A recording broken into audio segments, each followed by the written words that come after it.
வணக்கம், நான் உங்கள் டாக்டர் ப்ரூனோ. இன்னைக்கு நம்ம பார்க்க போற குறள் குறள் எண் 382. அஞ்சாமை ஈகை அறிவூக்கம் இந்நான்கும் எஞ்சாமை வேந்தற்கு இயல்பு. அதாவது துணிவு, இரக்க சிந்தனை, அறிவாற்றல், உயர்ந்த குறிக்கோளை எட்டும் முயற்சி ஆகிய 4 பண்புகளும் அரசுக்குரிய தகுதிகளாகும்.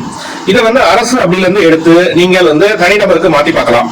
துணிவு அப்படிங்கிறது என்னன்னா நம்பிக்கை அல்லது மோட்டிவேஷன். ஒரு செயலை செய்யணும், சரி நியூ இயர் ரெசல்யூஷன் எடுத்தாச்சு, அதை செய்யணுங்கிற மோட்டிவேஷன்.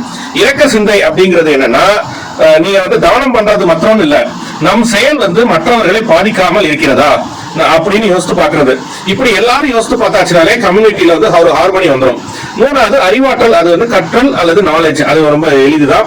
அடுத்தது உயர்ந்த குறிக்கோளை எட்டும் முயற்சி.